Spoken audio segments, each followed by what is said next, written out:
Krishna, Hare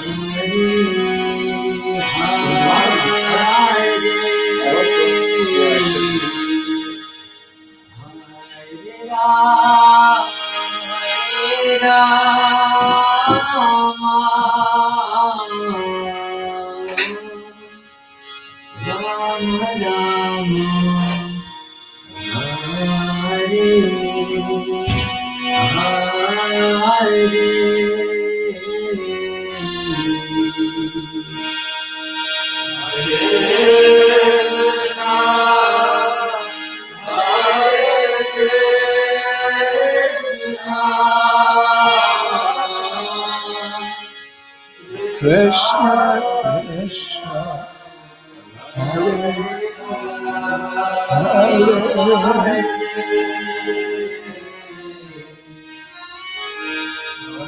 Hare Rama, Hare Rama,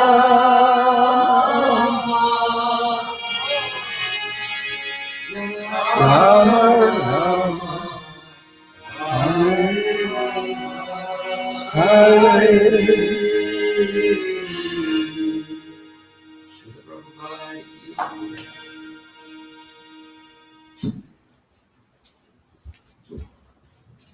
Hare Krishna, Hare Krishna. Welcome to His Holiness Bhakti Chaitanya Swami Maharaj Ki. On behalf of Raja Prabhu, I'd like to welcome you all here to ISKCON Santon today. And good day on behalf, I think, of most of us disciples and well wishers. Would like to, from the bottom of our hearts, thank you so much for having this program today. And I'm really, really excited to announce that there will be a program 3 to 5 p.m. every Saturday and Sunday for the next couple of weeks. So look forward to seeing you all here. Just a couple of announcements. Please, could everyone follow the COVID protocols? Can you give me a strictly coin? keep your masks on. Please do not enter onto the patio area and keep your social distancing as per the chairs laid out. And if there's anything else you'd like to know, Brihad Bhagavatamrita might be around, and I could also try and answer any questions you may have. Class will be from 3 to 4 p.m., followed by Guru Puja by Govinda Charan Prabhu. And thereafter, there will be takeaway prasad for you to collect and enjoy at home. Thank you all very much. And without further ado, Viraj. Hare Krishna, everyone. Hare Krishna, everyone. It's been a long time. Oh my gosh. We got the Russians, and there's no one here to adjust it. Oh yeah, there they go. Anyway, you can't hear it much, can you? We're broadcasting to Russia, Hindi, Bengali, Chinese, and Lithuanian. But I should turn off, someone should turn off the speaker. Anyway, we'll get there. But you know, it's just so nice seeing you all live and not digital versions of you. It's just, it's amazing. You know, I'm actually just going to get up and turn the speaker off.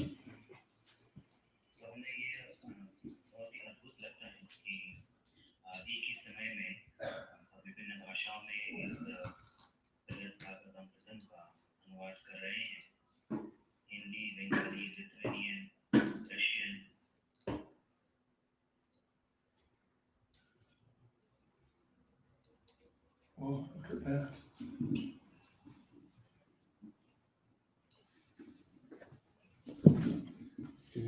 check it's working.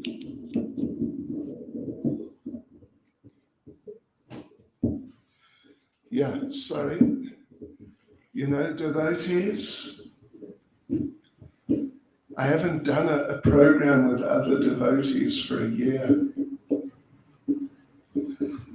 You know, we used to do the Bhakti Shastri, there was 1 or 2 devotees, sometimes 3, usually just 1 or 2. But then that stopped about a month ago, and here, I've been here for 3 weeks, and it's just me, just giving class to nobody, except, you know, all the devotees out there online. And you know, another thing, I haven't worn a garland, seriously, for a year. Almost. Pretty much, yeah. And,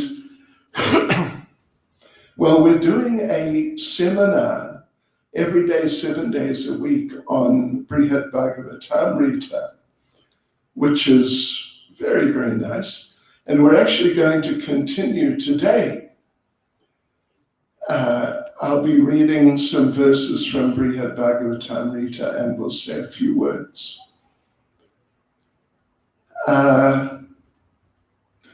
Yes, and as Vrajeshwari said, every weekend, Saturdays and Sundays, we'll do a program just like now.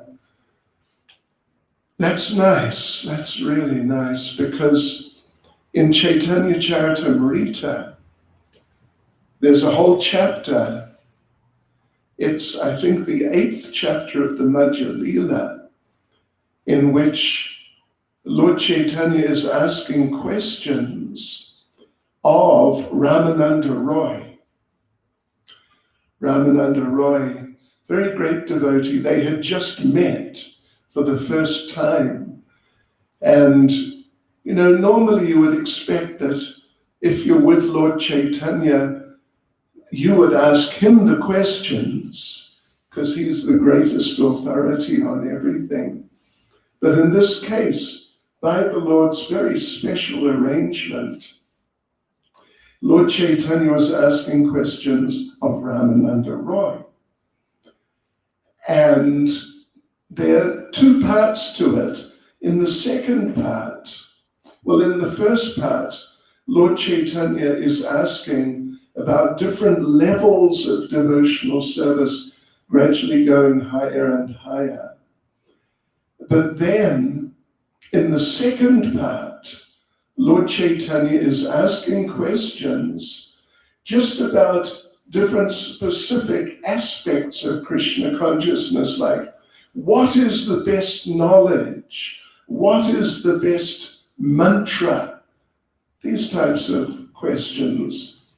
And he asks, Lord Chaitanya asked Ramananda Roy, what is the greatest suffering?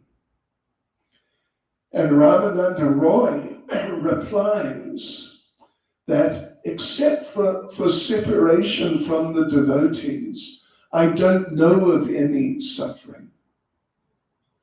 I don't know of any suffering except for separation from the devotees. And you know, I think a lot of us, and I can speak for myself, have been experiencing that, and it's very, that's a very profound experience, but it's also it gives realization that how true are these literatures. Sometimes there are statements, and they may be a little difficult for us to relate to, and even that one, you know, I've read it many, many times, but just more recently, going through this whole COVID experience, this particular point became very clear, very apparent, how empty life is without the association of devotees. And digital versions, virtual versions, they help a lot. They're nice. They're really a lot better than nothing. But still, they're not the same. They're just not the same. Anyway, so today, well, first of all, thank you so much for coming. I really appreciate it tremendously.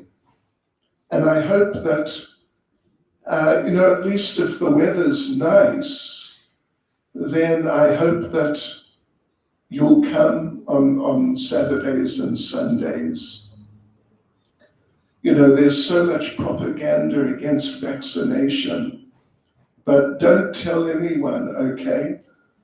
If someone offers me a vaccination, I'll accept it. I really will. And then we can have, get a little more involved. But at least for those of you who'd like, and for those of you who are able, Saturdays and Sundays, 3 o'clock. Well, we'll start at 2:30, 2:45 with some kirtan as we did, and then 3 o'clock till 4 or thereabouts. We'll have a class on Brihad Bhagavatamrita, and I think this will be nice. It'll be very nice for me, that's for sure. So, devotees, into Brihad Bhagavatamrita. I don't know how many of you are following the seminar we're doing online at the moment. Today is the 13th day, and every evening from 6 to 7, we've been doing it the last 12 days. If you're not aware, now you're aware. You can always join us, why not? 6 o'clock, Monday to Friday. And step by step, we're going to go through the entire Brihad Bhagavatamrita, which is a truly amazing literature. So now we're in chapter 3. There are 14 chapters in the whole book. We've already covered 2. And now we're in the 3rd. As we go on further, the chapters do get longer actually, but I predict that in the next few months, I wouldn't think more than 6, will actually complete the entire Brihad Bhagavatamrita. And it's so nice. So please come, take part virtually, and Saturdays and Sundays, please come live. And we'll continue. So let us begin. Om Namo Bhagavate Vasudevaya.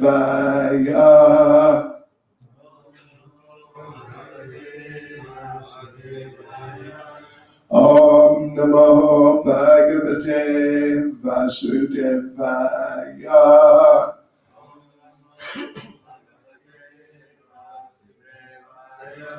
Om Namo Bhagavate Vasudevaya.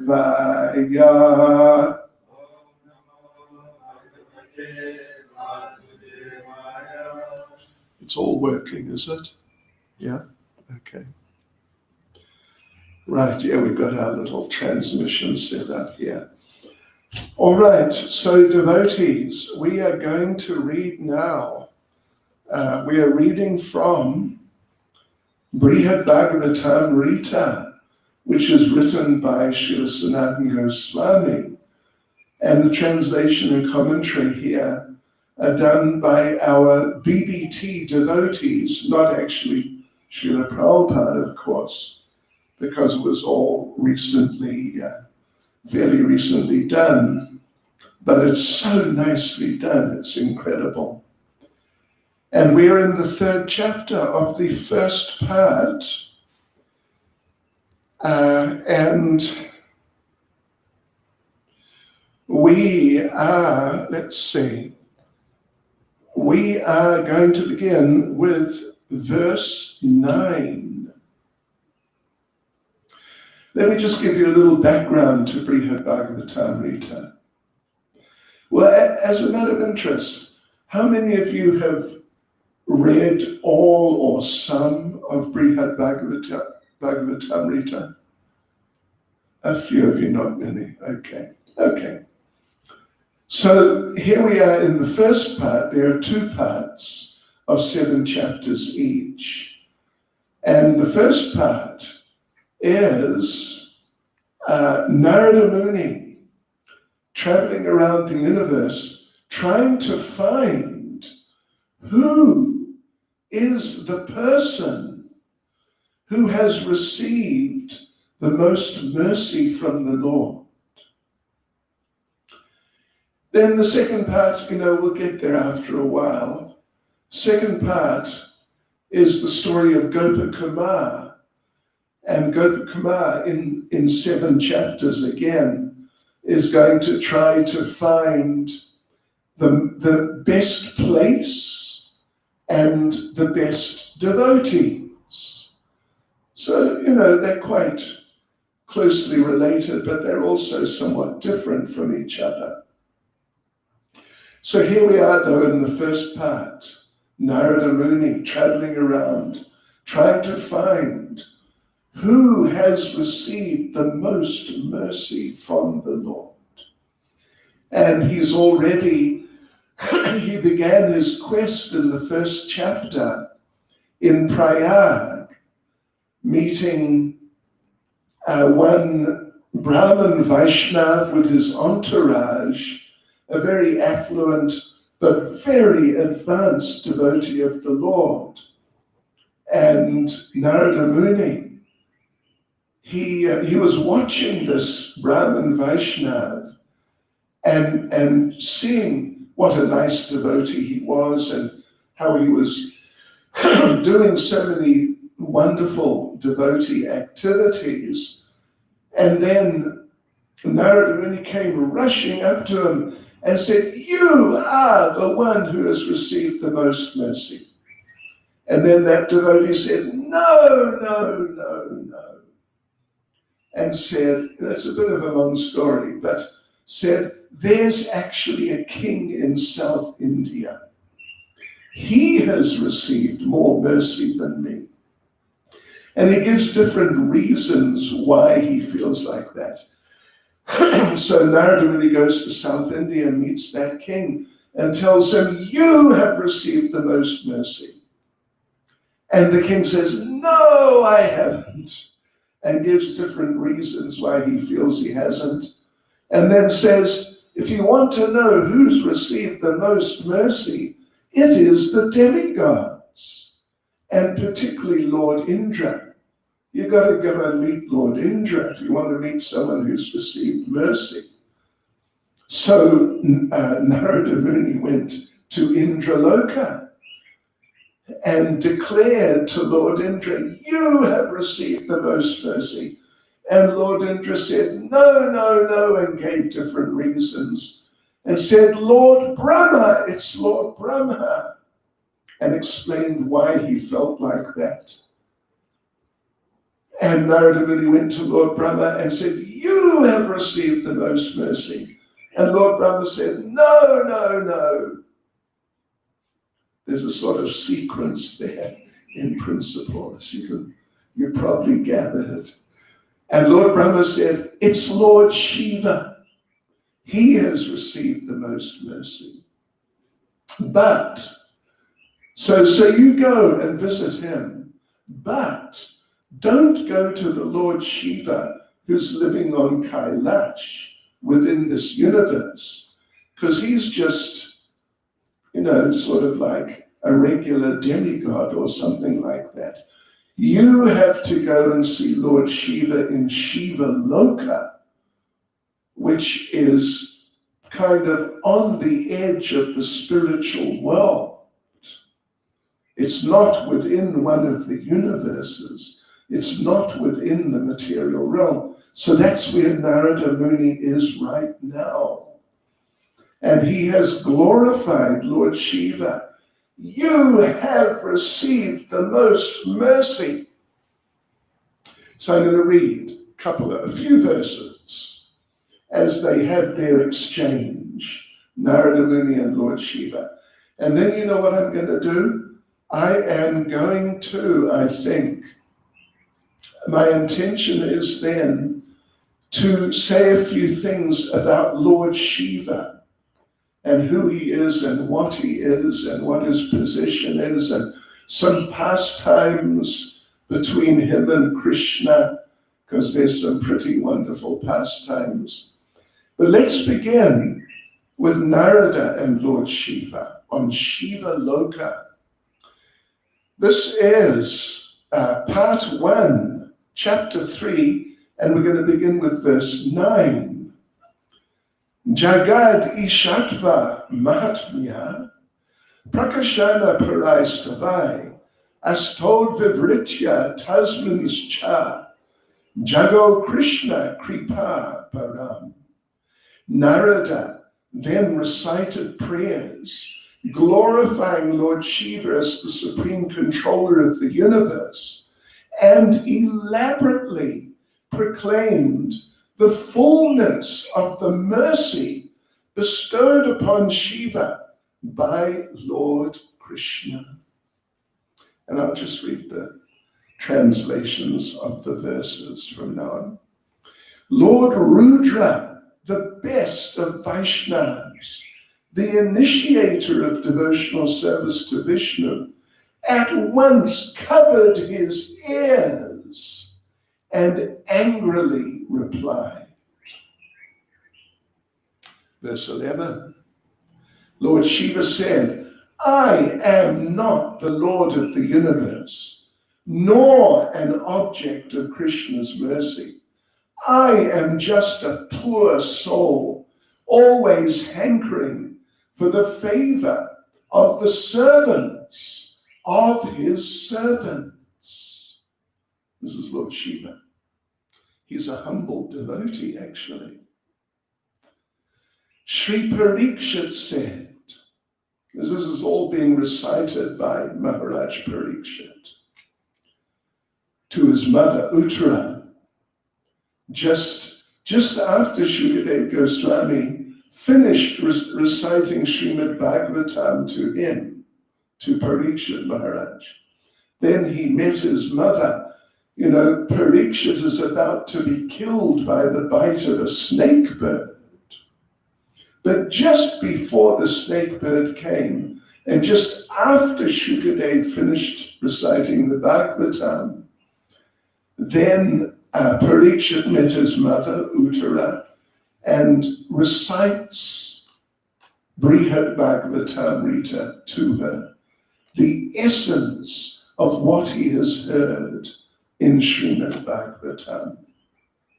Okay, so Sri Parikshit said, upon hearing this, the sage Narada was shocked, thinking he had acted offensively. He at once stopped praising Lord Shiva's non-difference from Krishna and began to speak in a soft voice. Sri Narada said, you certainly know the confidential, mysterious glories of Lord Vishnu and the Vaishnavas, and you expertly explain those glories. Incidentally, I believe we have a questions sheet, questions pad going around, is it? Anyway, we hope there is or will be. We requested one. Anyway, in a little while, after we've said a few words, and if anyone's got any questions, we'll try to answer the questions. So Narada is continuing to glorify Lord Shiva. The best Vaishnavas therefore aspire for your mercy, Lord Shiva. Lord Krishna also has great regard for you and extensively spreads your glories. Has Krishna not worshipped you many times in his various incarnations and taken from you many boons?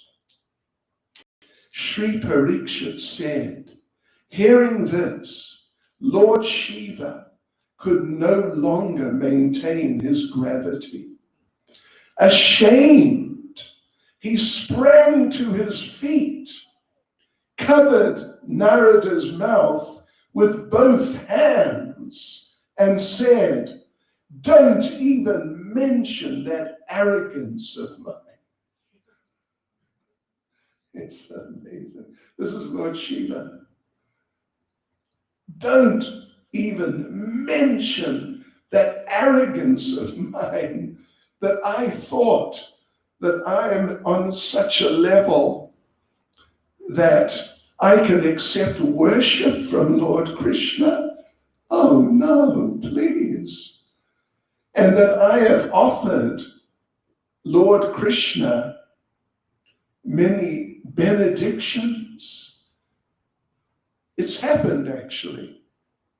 These things that have happened as part of the pastimes of the Lord, that sometimes he worships his devotee. And he loves worshipping his devotees, actually, Lord Krishna. And you may know, I'm sure many of you know, that in Ramayana, just when Lord Ram is about to cross over to Lanka to rescue Sita and kill Ravana, that of course there are different versions, because there are different versions of Ramayana, but some do say that Lord Ram worshipped Lord Shiva and then crossed over to Lanka. So sometimes people feel that because Lord Ram worshipped Lord Shiva, this means that Lord Shiva is higher than Lord Ram and should be accepted like that. And Ram's on a lower level, and we shouldn't take Lord Ram as seriously as we take Lord Shiva. But us as Vaishnavas, we don't accept that at all, because we know there are many examples. There's a number of examples, at least, where Lord Krishna worships his devotees. And he's just so happy doing that. And it's just a very beautiful feature of his character, of his nature, that he appreciates the devotees so much. Just like we mentioned Lord Chaitanya asking questions of Ramananda Roy. It's the same idea. And even Ramananda Roy says from time to time that, why are you asking me? What are you doing asking me? And he says sometimes, particularly towards the end of the first part of the discussion, he says to Lord Chaitanya, I don't know the answer to this question, but I'll just open my mouth and let's see what comes out by your mercy. Right. So Lord Shiva, he is a devotee, actually. And the fact that the Supreme Personality of Godhead may worship him, or any other person, any other devotee at any time, has nothing to do with any idea of Lord Shiva being superior. So here he says, don't even mention that arrogance of mine. He then boldly told Narada with surprise in his voice, just see the most incomprehensible power of the pastimes of the Supreme Lord. And there's a little purport here, just one sentence. Putting aside his embarrassment, Lord Shiva pointed out to Narada the wonderful uniqueness of the pastimes the Supreme Lord enacts with his devotees, in which the Lord takes upon himself many severe vows and penances just to win the devotees' blessings. So this is now Lord Shiva continuing. Oh, my Lord is so sober. He is such a deep and varied ocean of great qualities. Even though I've committed many kinds of offenses against him, he still does not reject me. And let me read, there's a nice purport here actually. Let me read this purport.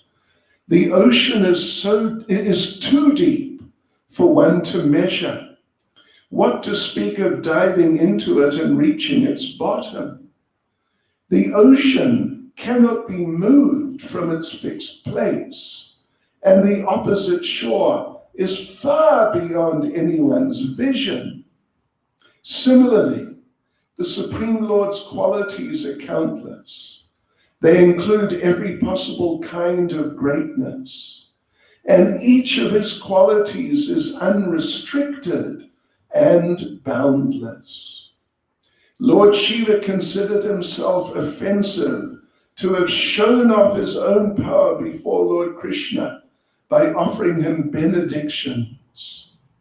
Other offenses he had committed against the Lord were too painful for him to recall. But Sri Krishna never considers anything done by Lord Shiva offensive.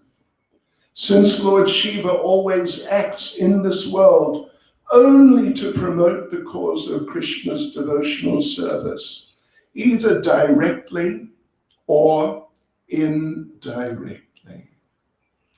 And then just one last verse I'll read. Sri Parikshit said, seeing Lord Shiva completely absorbed in the transcendental taste of pure devotion for Krishna, Narada, pleased beyond limit, grasped Lord Shiva's feet, made him sit down again, and spoke to appease him. And what did Narada say? Tune in next week and you'll find out. Well, actually, tune in tomorrow on the internet. But we'll continue the story. Yeah, right. So, like I said, I want to say a few things about Lord Shiva. He's an often misunderstood person, or even generally or practically always, except for the Vaishnavas. He's a misunderstood person. He's just really not understood. And he is placed in a position higher than the position, than his natural position. And of course, some people, if they're elevated somehow or other or glorified beyond their real sort of capabilities, some ordinary materialistic people, they will be very happy if they're described as being greater than what they are. But not the Vaishnavas, not the devotees. The devotees hate being glorified. You remember what we read at one point, just a few verses before. Lord Shiva jumped up, told Narada to stop it, and put both his hands on Narada Muni's mouth, And the idea is you just stop it. just stop it now and just don't say anything more. Because that's the natural feeling of a Vaishnava. Vaishnavas by nature, depending on to what degree they're Vaishnavas. Of course, there are Vaishnavas, and then there are Vaishnavas, if you know what I mean. Yeah. There are Vaishnavas, and then there are Vaishnavas, something like that. So Lord Shiva is just one of the Vaishnavas. And there's the questions sheet for those who'd like. Mataji's bringing it around. Yeah, so humility is a natural part of the nature of a Vaishnava, to whatever degree the person is a Vaishnava. Because here we are in the material world. And of course, we're all trying. The great majority of you I know personally. Sometimes it's hard to recognize you with a mask on, but still, the great majority of you I recognize, and you're sincere devotees. Maybe a few of you I don't know so well, or maybe one or two not at all. But we're here in the material world, and we're trying to cross the bridge from the material world into the spiritual world. But it's a bit of a bridge to cross. It's a bit of a bridge. And sometimes some devotee who's basically trying to cross, but sometimes they turn around and look back and think, wait a minute, do I really want to leave whatever they're coming from in material life? Do I really want to leave it behind? And a few sometimes they even go back to the wrong side of the bridge. But at least oftentimes there are challenges trying to cross that bridge and really enter into the spiritual realm. And because of that, sometimes devotees show mixed qualities, some spiritual, some Krishna conscious, but some material. These things happen, to some at least. And anyway, the point is, devotees are on different levels, depending on how far they have crossed the bridge to the transcendental side, or how far they have not gone. Maybe they haven't really gone so far across the bridge, and they're still influenced fairly substantially by the material nature. So one of the ways of judging, in a sense, we don't like to judge people too much. But one of the ways in which, shall we say, it can become apparent, at least roughly what level this devotee or that devotee may be on, is in terms of the degree of humility. And the degree of service attitude. Oh yes. Because, you cannot hide for long what sort of devotee you are or you aren't. You can't hide it for long, at least from many devotees, because many devotees are quite tuned into these things. So Lord Shiva actually, even though he is a great personality in and of his own right, as a demigod, and Ashutosh, he who fulfills the desires of others, but as a Vaishnava, actually he's very humble, extremely humble. And therefore to be glorified as Narada was doing is just too distasteful for him, and he couldn't tolerate it. And so he stopped Narada physically, forcibly. So that's nice. And that's really nice. And just one point, one thing we can take home from this is that we must try to cultivate humility, real humility, because who of us is really that qualified, even by material standards?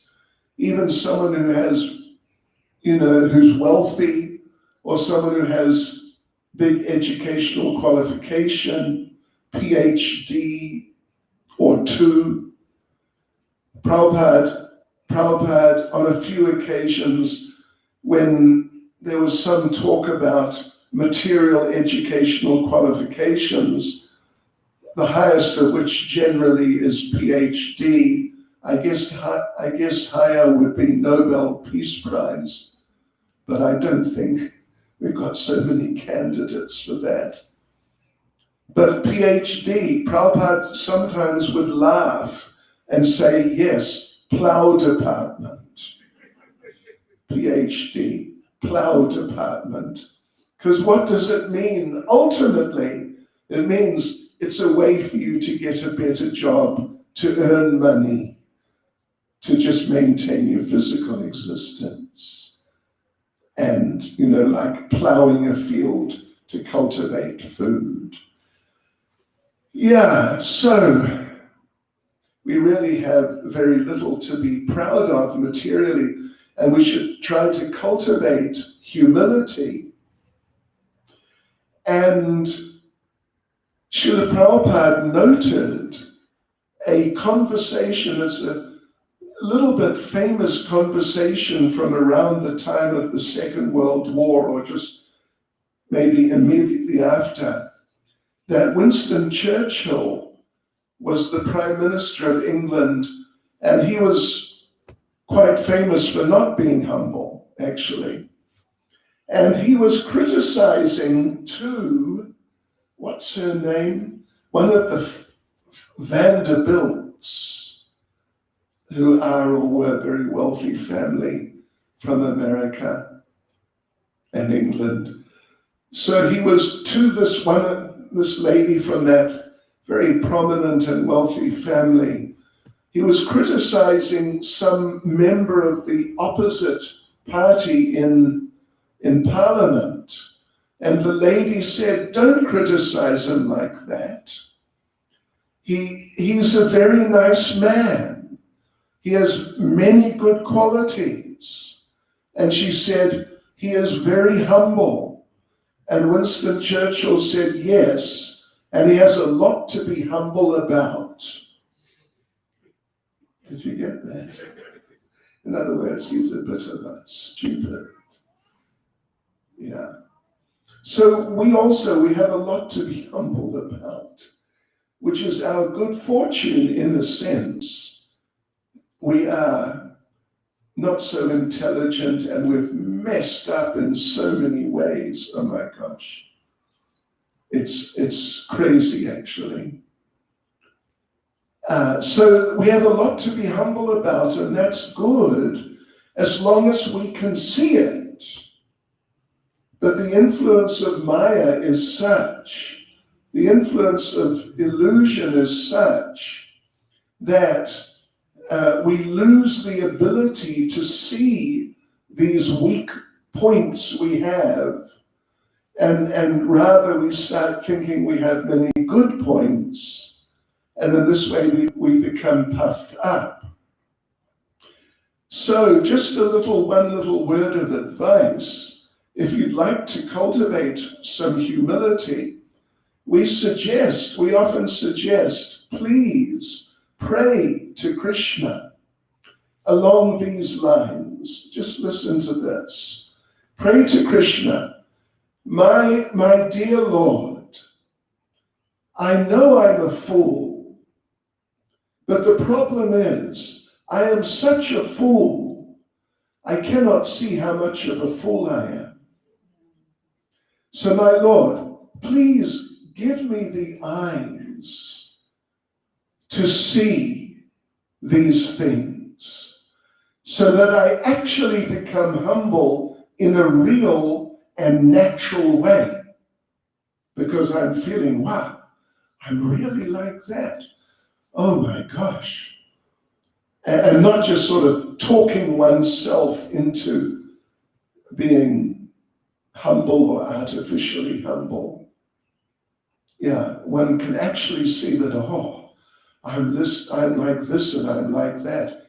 I'm not in a good condition. And then in a natural way, one actually feels humble. And then a service attitude can develop much more easily. So anyway, like I said, I wanted to say a few things about Lord Shiva. And, you know, we have time. We have time. So just relax. Just relax. And open your ears. And open your hearts. And let's see if we can pour on a little something. First thing I want to say, just very first thing, is this is a verse from Brahma Samhita. Actually, I didn't note the number of it, but I think it's 43. Anyway, it's somewhere out there, in which Lord Brahma is describing Lord Shiva, who he refers to as Shambhu, Lord Shambhu. Shiram yata dati vikara vishesha yogat sanjayate nahitata pritagasti heto ya shambhutam apitata samupaiti karyat govindam adipurusham tamaham bhajami.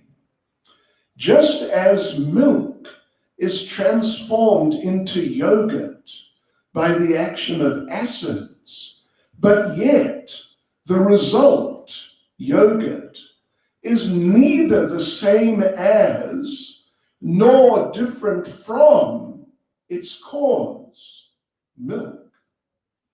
So I adore the primeval Lord Govinda, of whom the state of Shambhu, or Lord Shiva, is a transformation for the performance of the work of destruction. We all know milk, we all know yogurt very, very well. And maybe some of you at home, you've made yogurt from milk before. It's not hard. There's a bit of you got to know what you're doing. But once you know what you're doing, then you can, anytime, you can turn milk into yogurt and it'll be nice. It's just a matter of getting it started, basically. So, yeah. So, well, let me ask you, how many of you have made yogurt from milk? I've made yogurt from milk. Anyway, a few of you. How many of you have made milk from yogurt? It's just the other way around. No, nobody's made milk from yogurt. Although to make yogurt from milk, yogurt is everywhere. It's an extremely common foodstuff. So that's what Lord Brahma is saying, that just as milk, if you apply a certain type of acid to milk in a certain way, then you get yogurt. So when you take Lord Vishnu, and by some extraordinary transcendental process, you apply something sort of acidic to Lord Vishnu, then what you get out at the end is Lord Shiva. But you can't change him back. He's permanently changed by contact with a souring agent. He's become more sour. He's not so sweet like Lord Krishna, Lord Vishnu, or like milk. Milk, the characteristic taste of milk is sweetness. Lactose is the sugar which can be derived from milk if you know how to extract it. And it's sugar, it's sweet. Yes, but yogurt, particularly good yogurt, good yogurt which is made from a really strong souring agent, good yogurt is pretty sour actually. Yeah.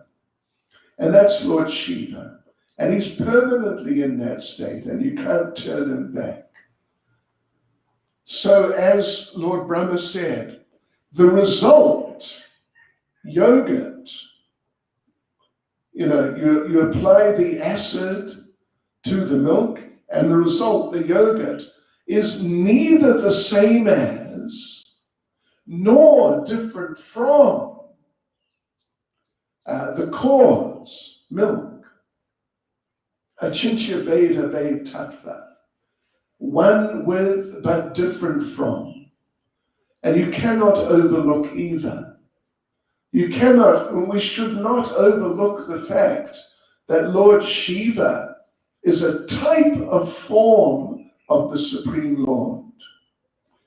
But we must not overlook the fact that he has become changed. Therefore, you cannot actually include him just as forms of the Lord are easily included in the category of Vishnu Tattva as forms of the Lord. You cannot include Lord Shiva as a regular form of the Lord because he's not. He's become soured. By what? Contact with the souring agent. And what was the souring agent? Well, devotees, her name was Parvati or Durga.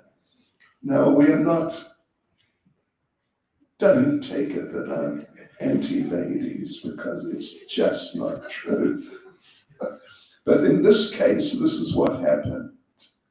She's the presiding deity of the material nature, and he had contact with her, and any husband who has a wife is without a doubt influenced by the wife, and cannot say that, no, I'm just the same, like before I was married, I was a young man and I'm just the same. No, you're not. Change has taken place, and it's kind of permanent for the rest of the life, or like that till death do us part. So this is the unusual position of Lord Shiva, that in many ways he's like the Supreme Lord, so he's very wonderful. But he has been changed, and there is this other side to him, which sometimes comes out in ways which aren't really the best. So I want to tell you a couple of stories. You don't mind if we go over time, do you? I think it's fine. The prasadam will still be there at the end. Yeah. And someone in that was Rajeshwari announced that Govinda Charan Prabhu is going to sing for the Guru Puja. I was going to ask if I could. I haven't led a kirtan for weeks. We were having nice kirtans in Radharadhana every evening and the mornings too. Really nice, but here, lots of japa. So anyway, let's see now. A Lord Shiva story. I've got a whole lot of Lord Shiva stories. Let me tell you, I think I'll tell you a couple. Let me tell you the story of Nandishvara Shiva. This is an interesting story. It is actually from Vrindavan, and it is from Nandagram. I'm sure many of you have been to Nandagram. It's a very sacred and special place. And on top of the hill is the main temple, where they say the palace of Nanda Maharaj was. And on the altar there's Krishna and Balaram, Nanda and Yashoda and some others. And just by one of the main entrances to the compound, it's a walled compound, in the middle is this temple building. Just by one of the main entrances is the little temple, the little shrine of Nandishvara Shiva. It's a Shiva Linga. And there's a story behind it. Let me tell you the story. One time, when Lord Krishna was living in Nandagram, in the palace of Nanda and Yashoda, his parents. So one time, Lord Shiva came to visit, to get darshan of Mother Yashoda's Lala. Lala, that's what she often calls Krishna, Lala, meaning little boy. So he knocked on the door. Mother Yashoda opened the door, and there she saw Lord Shiva with his body covered in the ashes of cremated human bodies, with a cobra around his neck and a few scorpions climbing over his chest, a fountain of water coming out of his head. It's the Ganges, but she just thought, what is this? And the moon in his hair. And he looked pretty wild. He looked just really extreme. And then he said, "Can I have darshan of your Lala?" And sort of took a step towards entering in through the door. And Mother Yashoda just said, "No!" and slammed the door shut right in the face of Lord Shiva. So poor Lord Shiva, he was very disappointed. He just turned around and walked away. But right at that moment, devotees, Lala, little young boy Krishna, started crying and just really howling, actually, because he had wanted to see his devotee, Lord Shiva. Yeah. But Mother Yashoda didn't know that was why he was crying. So she couldn't figure it out. And you know what children are like. Every now and then they cry. It's sort of one of the main dharmas of children is to cry. So, initially Mother Yashoda thought, oh, well, he's crying, okay. And, we'll do the usual things. We'll bounce him up and down a bit. Tell him, look at the cows. And, some little things like that to distract him and get him laughing at anything, even nothing. But he wouldn't stop crying. And some of the other ladies came. And the other ladies, they also tried to pacify Krishna. They couldn't do it. And he was just sort of losing it in a state of disturbance. So one lady asked, has anyone unusual come to your house? And Mother Yashoda said, no, not really. Oh, but wait a minute. There was this one Baba. Wow, he was really extreme. He had a snake around his neck and scorpions on his chest, etc., etc. She described. And he wanted to see Lala, but I told him no, and I just closed the door in his face. And the other lady said, aha, I think that Baba has put Naja on your Lala. Oh, yeah, okay. What to do? Well, you got to go and find the Baba and pacify him somehow. Get him to take his Naja off. So they went out and searched, and finally they found him at the bottom of the hill, and actually some distance out. He was by one Kund, which is a very beautiful place there. Asheshvara Kund. And Mother Yashoda appealed to him, oh, wouldn't you like to see Lala? I'm sorry, I was just, I had been having a bad morning, but therefore I chased you away, but come up, please. So Lord Shiva came up, and there was Krishna still crying and crying. But when he saw Lord Shiva, his dear devotee, he stopped. And he smiled and laughed, and he was so happy. And Lord Shiva was happy. And then Lord Shiva said, okay, thank you so much. Now I've got to go on my way. And he started walking away.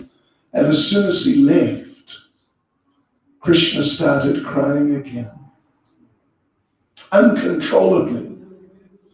And Mother Yashoda ran out after Lord Shiva and said, Baba, you got to come back. He's crying again. Come back. So Lord Shiva came back. Krishna stopped crying. But then Lord Shiva said, I really have to go. And off he went, and Krishna started crying again. And Mother Yashoda stopped Lord Shiva and said, Baba, you can't go. You got to stay here. And Lord Shiva said, I can't stay here. I've got things to do. No, you got to stay here. And Lord Shiva said, all right, I will expand myself and stay here. On the conditions that every day after Lala has his morning bath, I am the first one to get the Charanamrita. All right? And second thing, after Lala's midday meal, the Raj Bhoga, I want to be the first one to get the Mahaprasad. And Mother Yashoda agreed, no problem, both things fine. So he expanded himself into that Shiva Linga, which is by one of the main gates into the compound. And every day, to this day, thousands of years later, he gets the Charanamrita. He's the first one. Early in the morning, they come and pour it over the Shiva Linga, Nandishvara.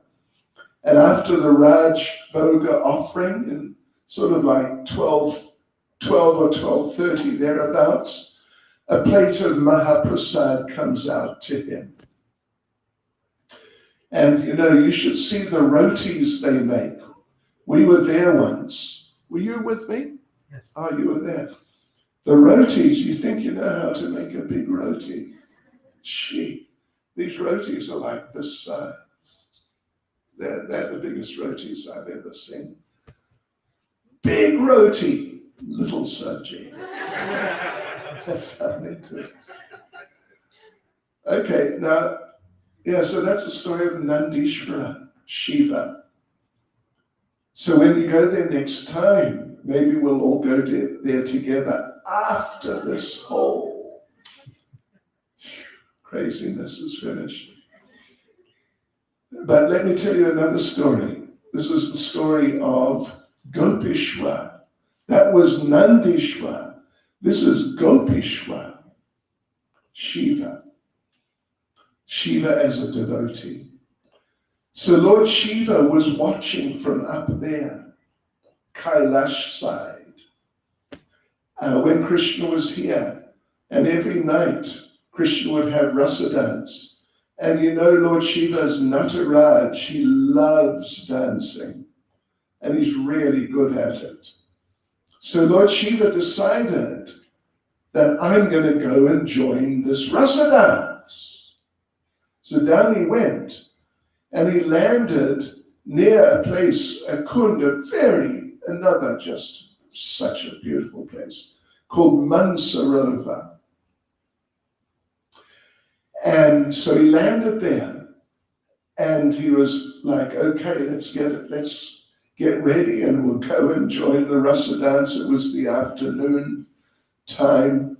And who should come but Purnamasi, who is the presiding deity of the pastimes.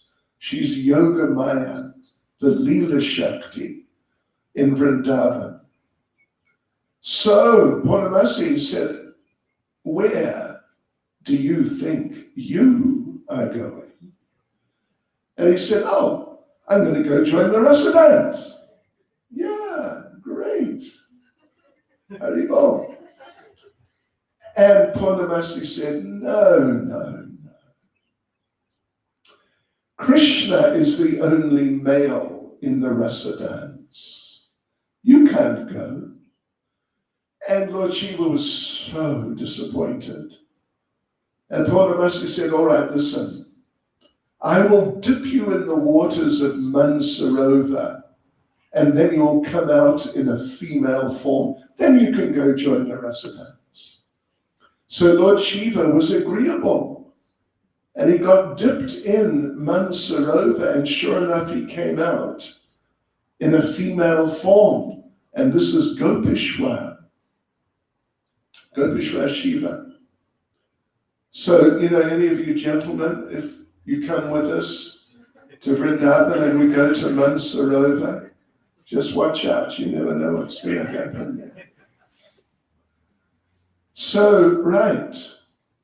So now it's Lord Shiva in a female form with a sari on and jewelry and so on, but still with certain of the characteristic aspects of the appearance of Lord Shiva. Lord Shiva is a big, powerful man. Gopishwar Shiva was a big, powerful girl. Really powerful. And there was still the snake around the neck, and the scorpions, and the Ganges, and the moon, and the ashes of cremated human bodies. Yeah, sure. Okay. So off she went though, not worried about these things. And then she arrived there at the rasa dance arena. And she just walked in, okay, when shall we begin? And the gopis took one long look at her and asked, who are you? And what do you think you're doing here? And Gopishwar said, oh, I've come for the dance. Yeah, I'm ready. Let's go. Let's begin. And the gopis said, listen, we know everyone in Vrajmandala, but we never saw you. Who are you? What's your name?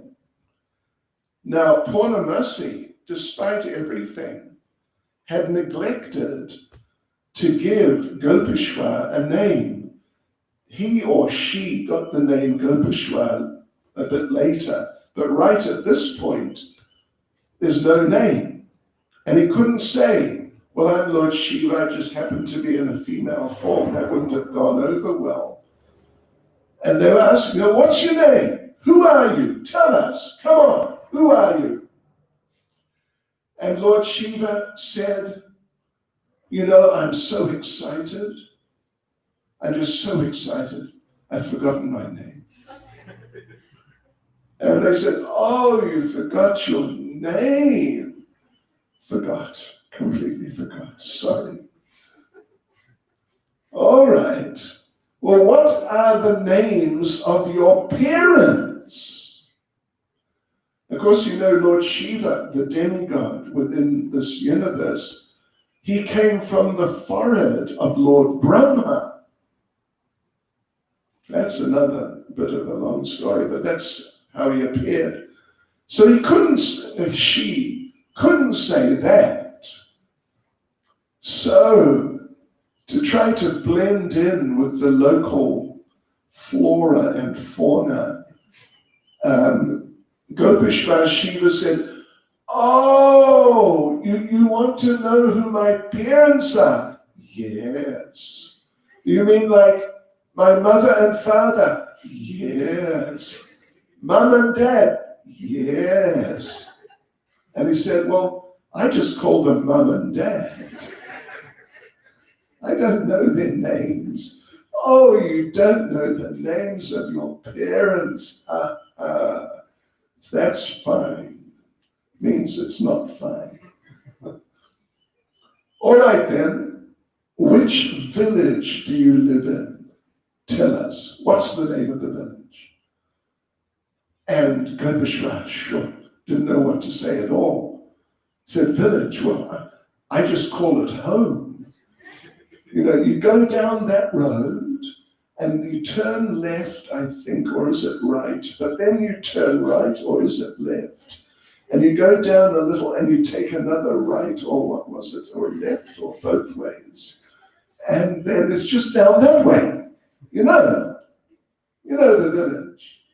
Yes, of course, we know the village. That's wonderful. And what's the snake doing around your neck? Oh, him. Well, don't worry, he's a pet. He's friendly. He doesn't bite. Oh, that's nice. And the scorpions also. Yes, the scorpions too. And what are all these? It looks like the ashes of cremated bodies all over your body. What is that? Oh, that. Latest cosmetic. It's nice. Would you like some? It's okay, thank you. And what's the spout of water coming out of your head? Oh, that keeps me cool in the summer. And the gopis are just saying, right, okay, fine, oh, that's good. And they got to this point and they said, listen, you want to join the rasa dance? Forget it. You are too weird. And not only that, we're going to beat you up and chase you away. That's what we're going to do. So they started circling Gopeshwar Shiva, who got into great anxiety. And then Purnamasi came. Again, Purnamasi came. Very well. And Purnamasi told the gopis, listen, I know she's a bit eccentric, but I know her personally. She is a really nice girl. So don't beat her up. She just wants to join the dance. And the gopis said, all right, if you tell us, we will not beat her up, but we're not going to let her into the rasa dance. She is just too strange. And then Purnamasi said, all right, but see what a big, strong girl she is. Let her just stand by the edge of the rasa dance, and she can be the bouncer, the security person. And if anyone unqualified comes, she'll just send them away.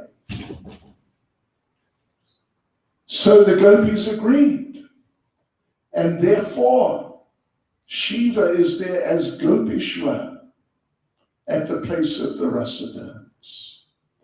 Special mercy on Lord Shiva to let him get so close to the dearmost pastime of the Lord with his dearmost devotees. Therefore, it is said, if some unqualified, well, when people go to join the rasa dance, Vrinda Devi is the ticket collector. She checks to see if you're the real deal, if you should be allowed in or not. And if you're okay, she lets you in. But if you're not okay, she calls for Gopishwar. And that's it. Viramalenge. So anyway, devotees, there's a few things about Lord Shiva, and we read the verses from Brihad Bhagavatamrita, and it's so wonderful. It's just so wonderful. We have a few questions. We'll quickly answer the questions, and then we'll have Guru Puja.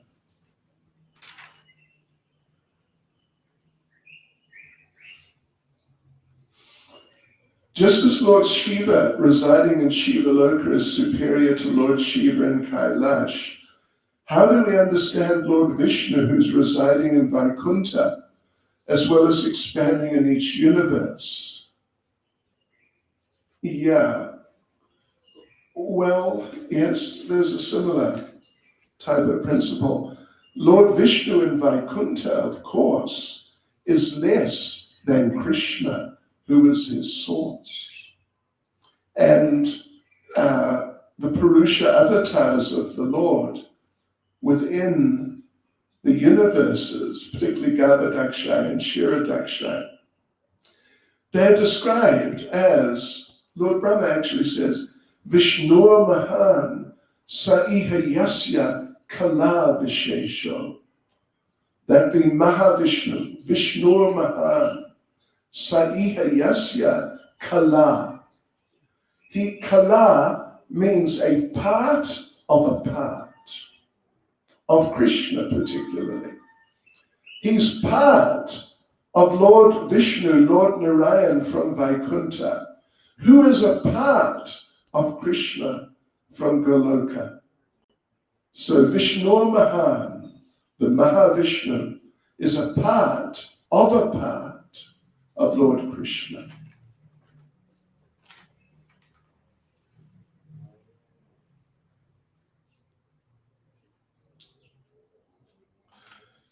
How does one become determined and enthusiastic in Krishna consciousness, and how to maintain that determination? Some of you, anyway, take it or leave it. This is from Srila Prabhupada. We were just discussing this a few weeks ago.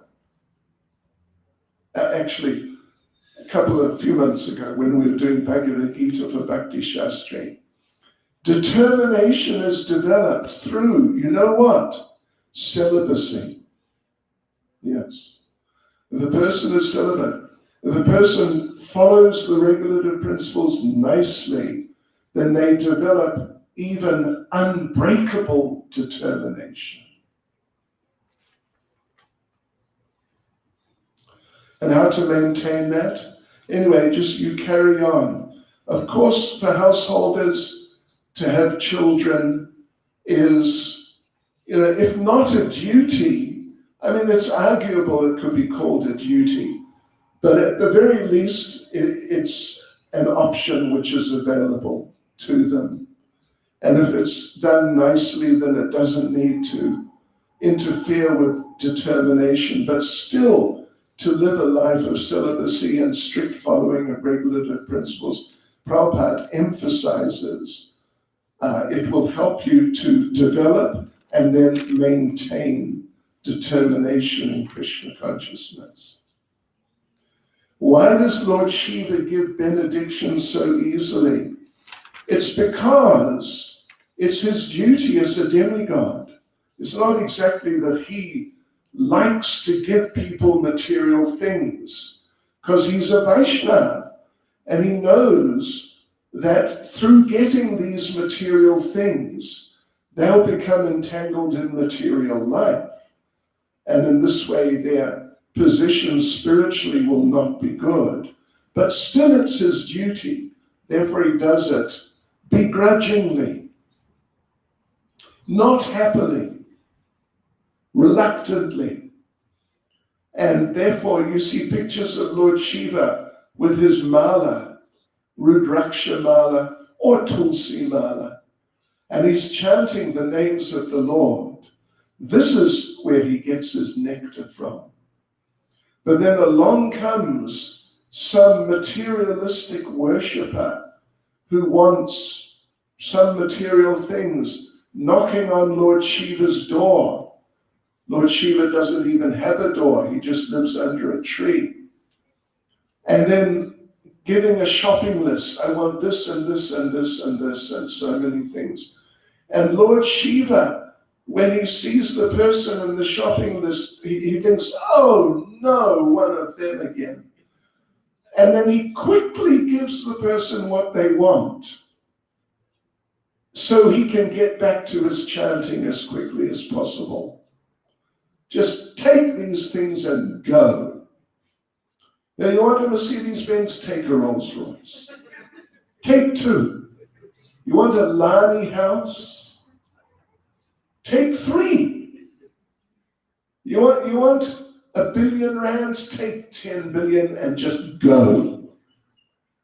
And then he gets back to his chanting, which is what he really likes. There are qualities that the Jivas share with the Supreme Lord, and then there are qualities we don't have that Lord Shiva does have in common with the Lord. What are these special qualities possessed by Lord Shiva? And then what are the qualities unique to Lord Sri Krishna? You know, I know the qualities unique to Lord Krishna, the ones unique to Lord, well, not unique, but possessed by Lord Shiva and not us. You know, we don't really focus on those so much, but at least one of them is that he is the source of many universes. He can be the source of many universes. So he has powers like that, which we don't and cannot have. But the qualities possessed by Lord Krishna, there's 4, which what to speak of Lord Shiva not having, but even Lord Narayan does not have. Lord Narayan is higher and has more qualities than Lord Shiva. So one is that Lord Krishna has beauty which totally surpasses the beauty of anybody else, even Lord Narayan, who's the next most beautiful. So that's one, his beauty. He plays the flute. Nobody else can play like him. It's so amazing that water becomes rock melts, rivers flow backwards when they hear the sound of Krishna's flute. So that's 2. Third is, he has pastimes which are just completely beyond the pastimes of anyone else, particularly the rasa dance. And then the 4th is, he is surrounded by devotees who have a greater degree of love for God than the devotees of any other form of the Lord.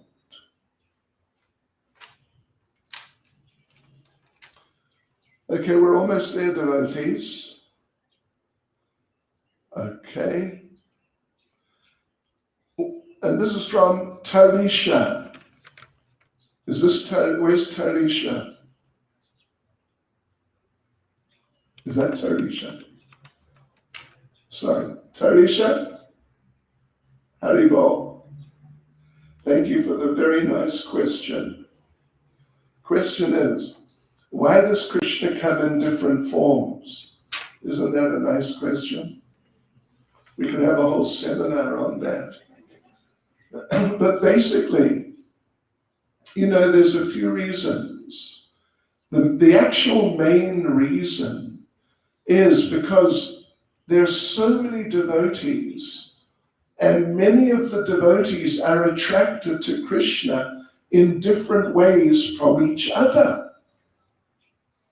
And therefore Krishna, because he wants to please his devotees, he appears in the different forms that they want to see him in. And because there's so many devotees who are attracted in different ways, therefore there's so many forms.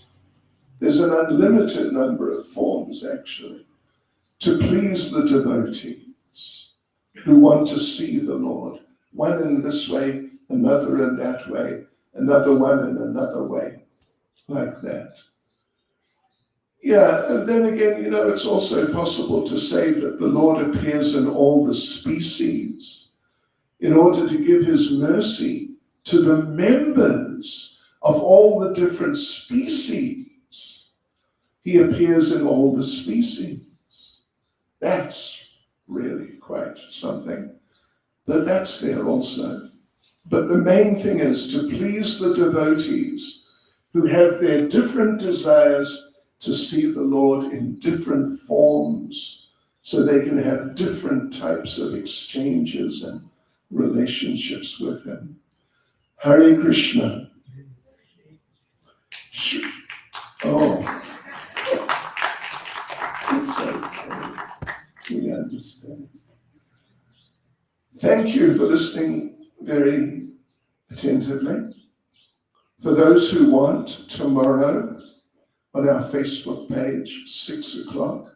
Well, at 4:30 we'll be chanting japa, actually. And you can join us till 6, and then at 6 till 7 on my Facebook page. We'll continue from the point we just left off. Hare Krishna. Srila Prabhupada ki jai. Okay, devotees, so let's stand up and we will have Guru Puja.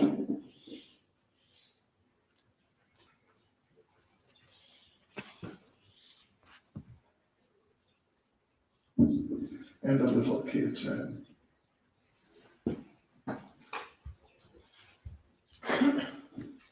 Oh, yeah, okay, thank you. Jai Prabhupada, Jai Prabhupada, Jai Prabhupada, Jai Prabhupada.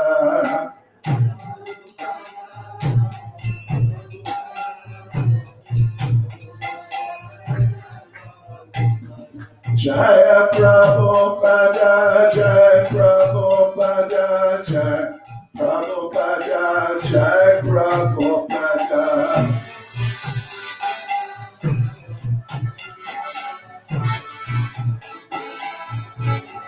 Jai Jai Prabhupada, Prabhupada, Prabhupada, Prabhupada.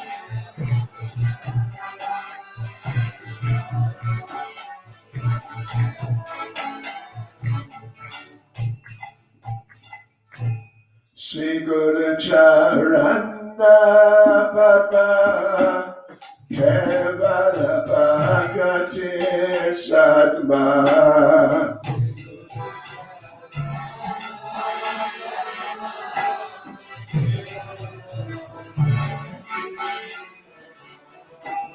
Shri Guru Charana Baba Kevala Bhagati Sadma.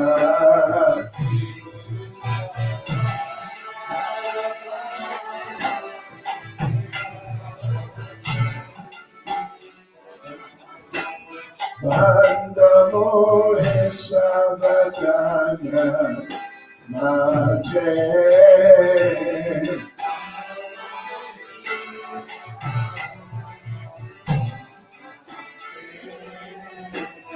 Namo Sabadana Mate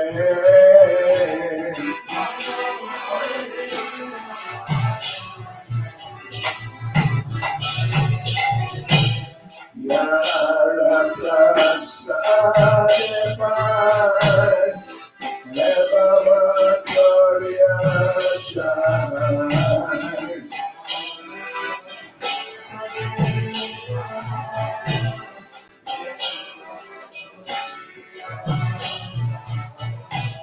Yara Prasadevai Eva Gloria Shai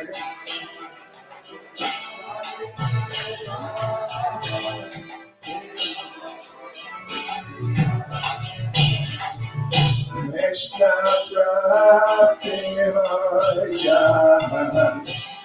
Hare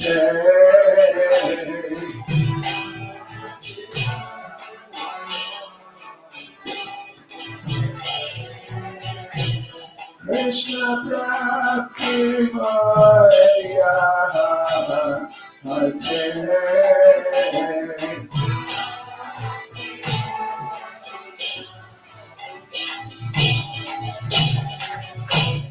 Guru Mukha Padmasya Chete Gloria Aisya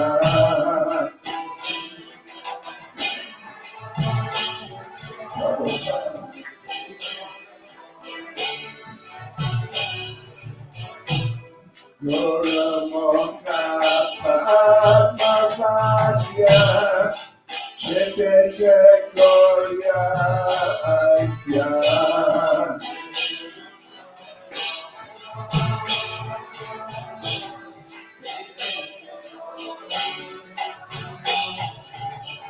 Nana Gloria Madre Asha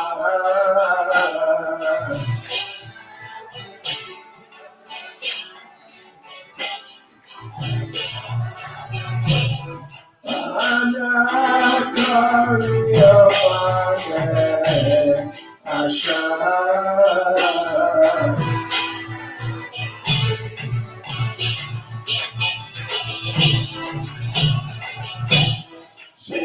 Guru Charate Ranti Ese Otapakati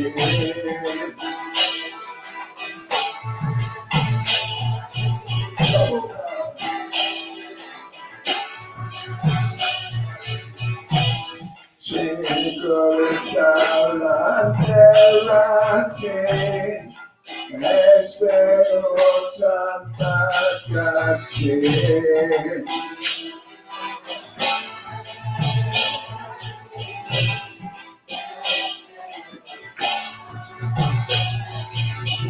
Ye Prasade Pure Sarva Asha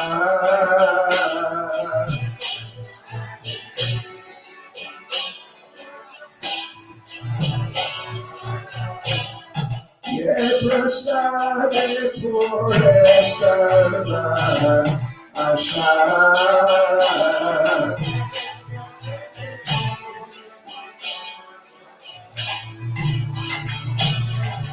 Chakrana Yuda Jaya Jame Jame Namaste Chakrana Yuda Jaya Jame Jame Namaste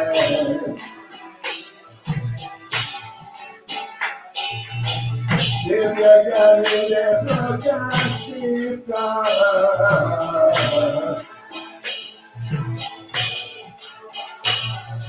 Divya Gani Prakashita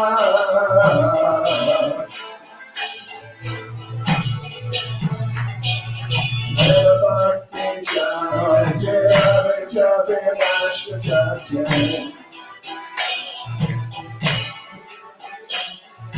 Eva Bhakti Jaya Jaya Jaya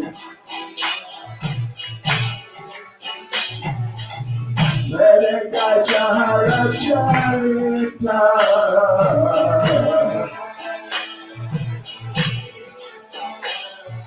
Benediction.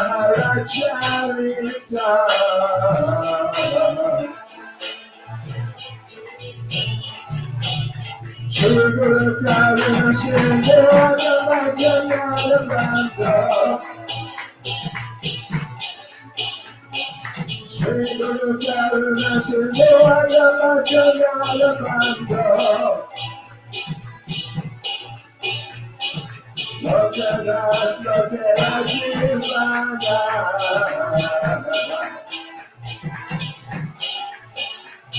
Lokadas Lokera Jivana.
Vishnu Padaya Krishna Prestaya Bhutale Shrimati Bhakti Vedanta Samimiti Namine.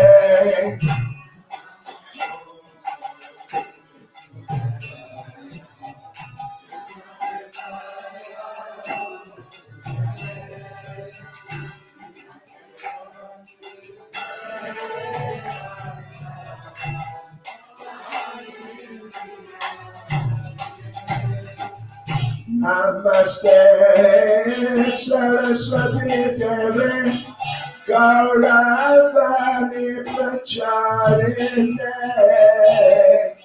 Nirvishesha Shunyavadi Paschachari Jatarine.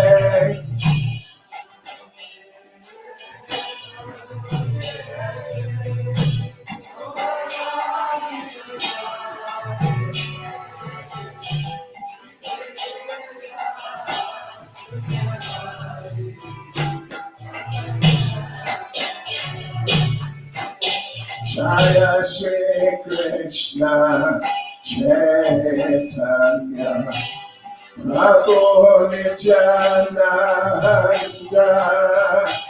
Shri Advaita Gadadhara Shivasati Gaurabhakta Vrinda.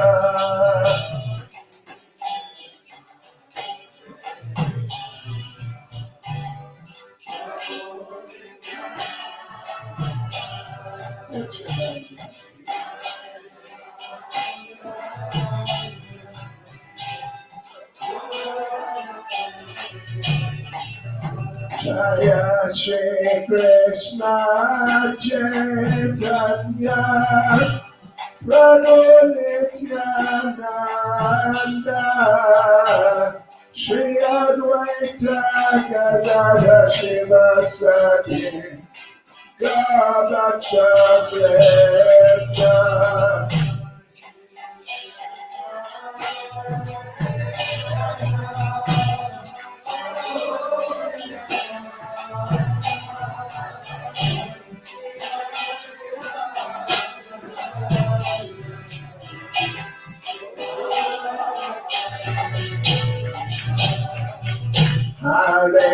Krishna, Hare Krishna, Krishna Krishna, Hare Hare, Hare Rama, Hare Rama, Rama Rama, Hare Hare.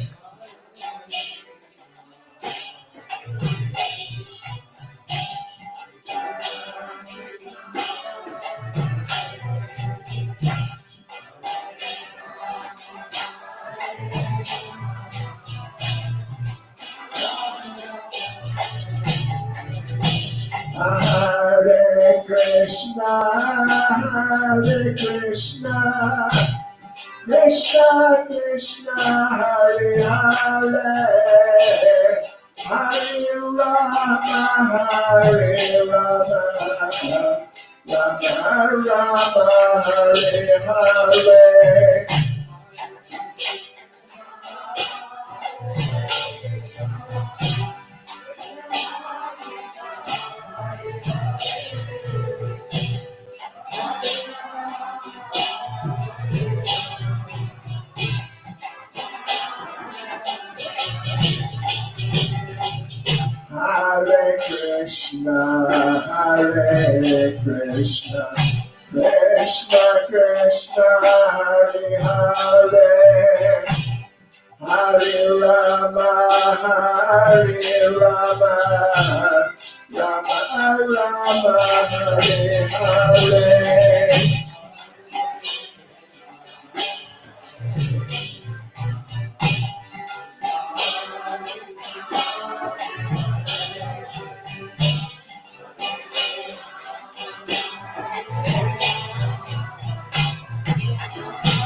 Hare Krishna, Hare Krishna, Krishna Krishna, Hare Hare, Hare Rama, Hare Rama, Rama Rama, Hare Hare.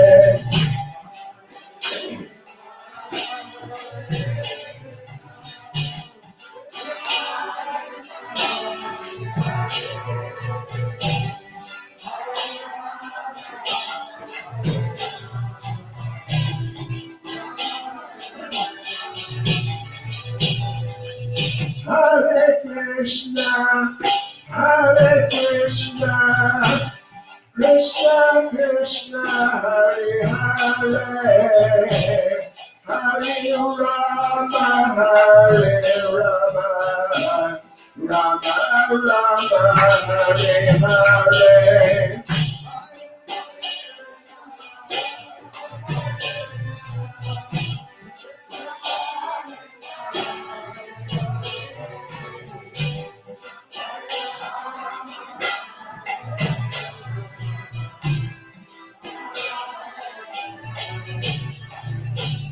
Hare Krishna, Hare Krishna, Krishna Krishna, Hare Hare, Hare Rama, Hare Rama, Rama Rama, Hare Hare.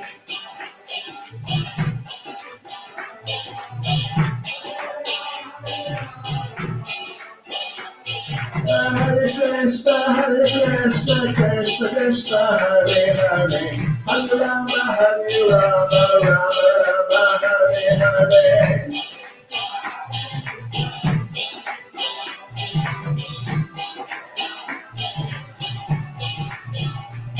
Hare Krishna, Krishna Krishna, Hare Hare, Hare Rama, Rama Rama, Hare Hare.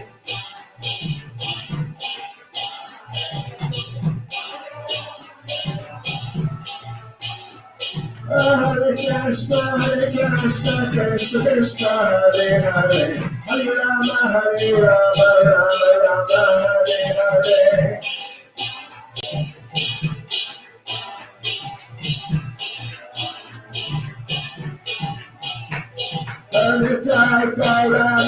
Hare Krishna, Krishna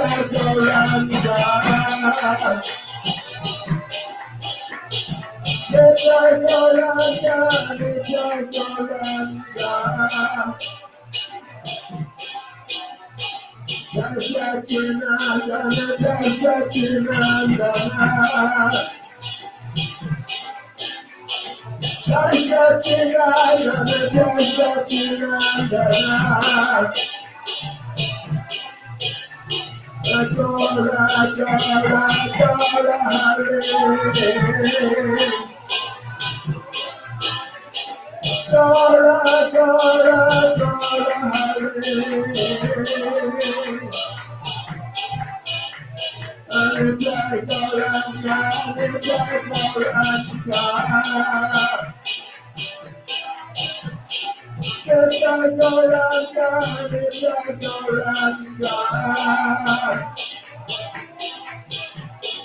Hare Krishna, Krishna Krishna, Hare Hare, Hare Rama, Rama Rama, Hare Hare. Hare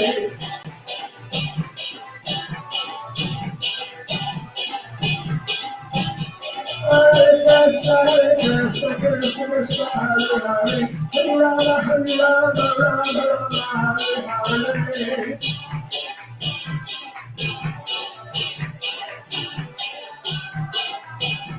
Hare Krishna, Krishna Krishna, Hare Hare, Hare Rama, Rama Rama, Hare Hare. Hare Krishna, Krishna Krishna, Hare Hare, Hare Rama, Rama Rama, Hare Hare.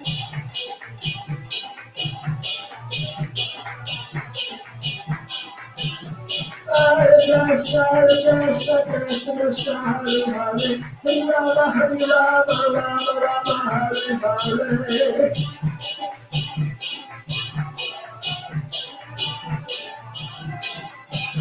Hare Krishna, Krishna Krishna, Hare Hare, Hare Rama, Rama Rama, Hare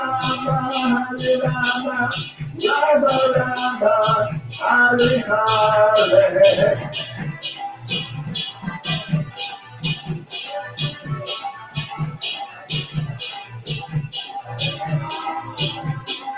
Krishna Krishna, Hare Hare, Hare Rama, Rama Rama, Hare Hare.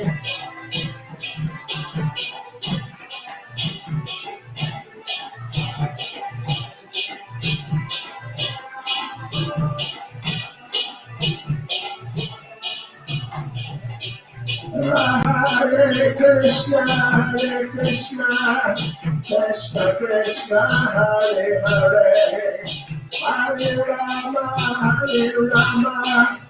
Rama Rama, Hare Hare.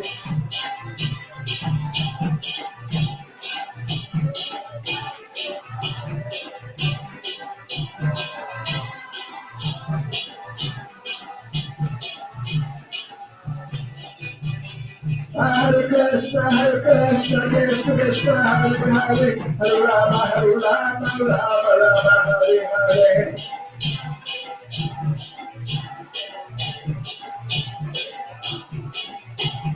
Hare Krishna, Krishna Krishna, Hare Hare, Hare Rama, Rama Rama, Hare Hare.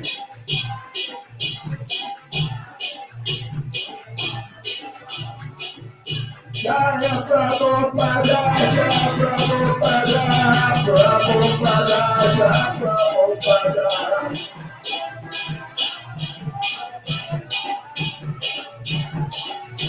Jaya Jaya Prabhupada, Prabhupada, Prabhupada, Prabhupada.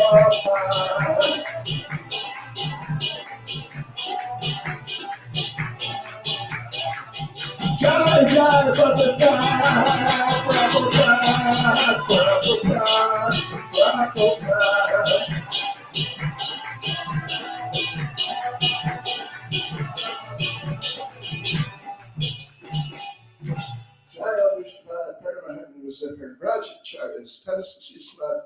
His Divine Grace A.C. Bhaktivedanta Swami Srila Prabhupada Ki, ISKCON's founder Acharya Srila Prabhupada Ki, Anantakoti Vaishnava Vrinda Ki, Namacharya Srila Haridas Thakur Ki, Prem Sigrahas Krishna Chaitanya Prabhu Nityananda, Shri Advaita Gadadhar Shivasari Gaura Bhakta Vrinda Ki, Shri Shri Radha Krishna Gop Govnath Shamkund Radhakund Giri Govardhan Ki, Shri Vrindavan Dham Ki, Shri Mayapur Dham Ki, Shri Jagannath Puri Dham Ki, Shri Shri Nitai Gaura Hari Ki, Shri Shri Nitai Sachi Sutta Ki, Srila Prabhupada Ki, Shri Harinam Sankirtan Ki, Go Premanandi. All glories to their Sama devotees, all glories to their Sama devotees, all glories to their Sama devotees, all glories to Sri Guru and Sri Gauranga, all glories to Sri Prabhupada.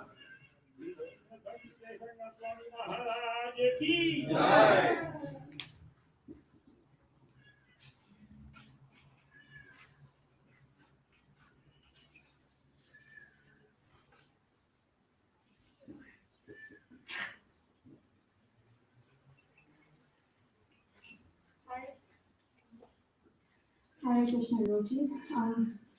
First of all, I'd just like to say thank you to His Holiness Bhakti Chaitanya Maharaj Ki.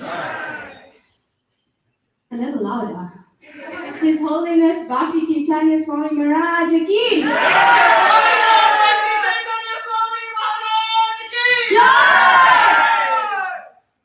That's better. So I just want to say that Prasad will be served on the deck of the Yoga Lounge, which is this building you see right here behind this big long pole. If you're not sure which one it is, come to me and I can direct you. But you can go around the way you came in and collect your prasad there, and then you can relish that at home. And also, I really look forward to seeing all of you back next week. I don't know what the quota is and if we're going to have restrictions, but it will be communicated. And if anyone needs more information, they can come to me and I can put you in touch with the right people to get the information. And thank you all very much. Hare Krishna.